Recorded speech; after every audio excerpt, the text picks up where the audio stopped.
In 2008, archaeologists cracked open a tomb in the Turpan Basin of western China. The man inside had been dead for nearly 2,700 years. Blue eyes, about 45 years old, buried with a harp, a set of horse bridles, and almost 2 pounds of cannabis.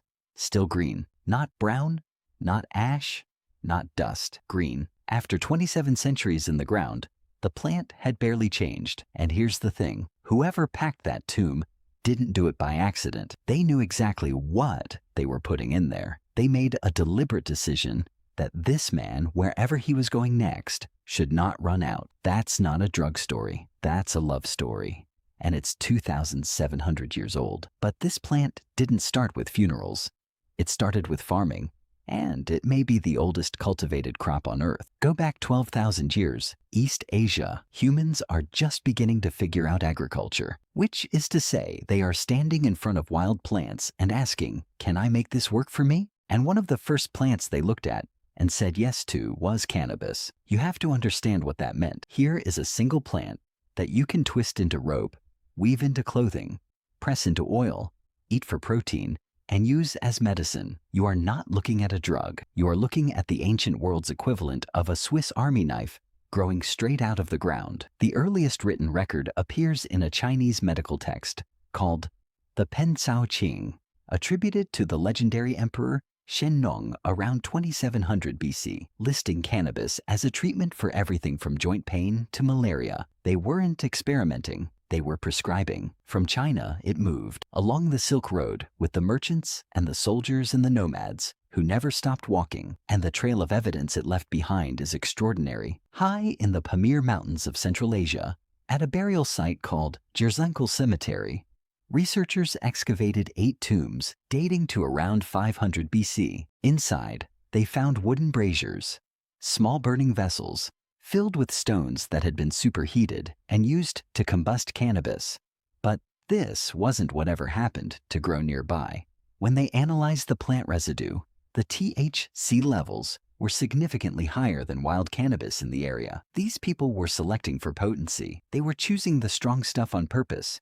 2,500 years ago, they would heat the stones, lay the cannabis on top, and breathe in the smoke together as they buried their dead. They were hotboxing funerals in 500 BC, and they knew what they were doing. Around the same time, a Greek historian named Herodotus was traveling through the region and watched a group of nomadic warriors called the Scythians do almost exactly this: set up small tents, toss cannabis onto red-hot stones inside, and breathe in everything that came off. He wrote it down with the precision of a man who could not quite believe what he was seeing. For centuries, historians assumed he was embellishing.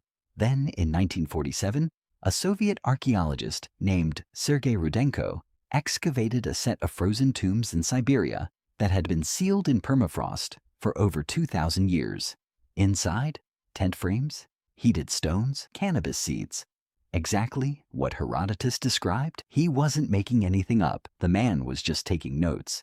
And if that wasn't enough, in 2013, a Scythian tomb turned up in the Caucasus Mountains, containing 7 pounds of solid gold drinking cups. When researchers tested the residue inside those cups, they found cannabis and opium. Ancient warriors were mixing substances out of solid gold 2,400 years ago. Think about that for a second. If you want to subscribe, by the way, now is a good time, because it gets stranger. In 2020, researchers examining altars from a shrine in Tel Arad, Israel, part of the ancient kingdom of Judah, roughly 2,700 years old, found something that stopped them cold. One altar had frankincense, standard sacred offering. The other had cannabis, and it had been mixed with animal dung to control the burn rate, to keep the smoke rising slowly, which means whoever prepared this altar understood combustion chemistry. They weren't stumbling into this.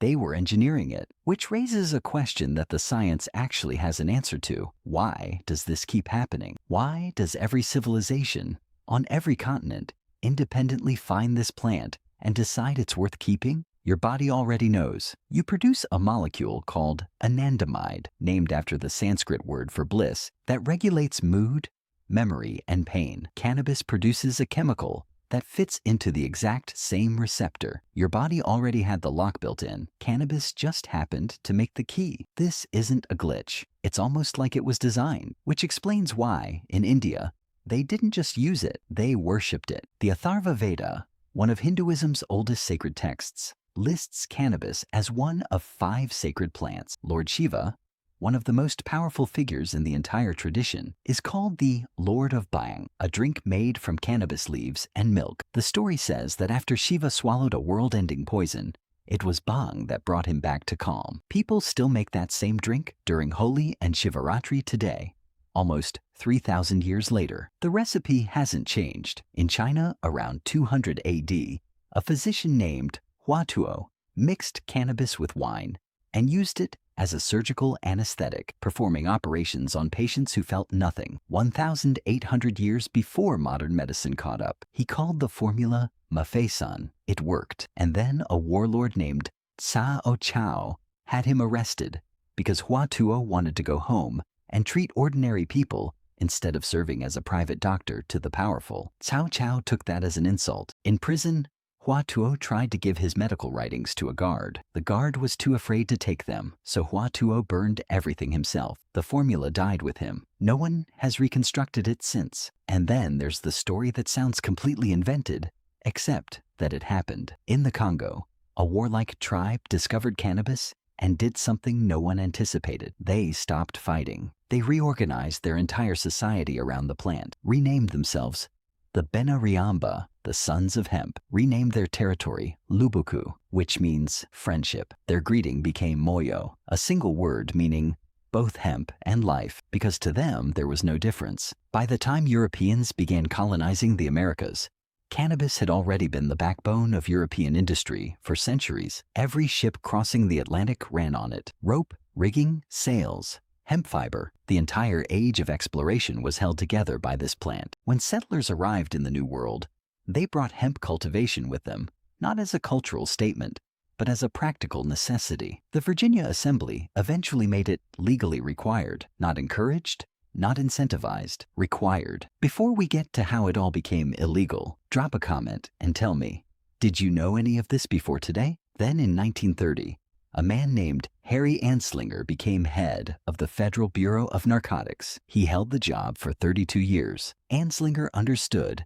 that the most efficient way to criminalize a behavior was to attach it to a face. He stopped calling the plant cannabis, the name scientists had used for centuries, and started calling it marijuana because the word sounded foreign and frightening to white Americans. He built a file of exaggerated and fabricated police reports linking the plant to violence. He surveyed dozens of doctors.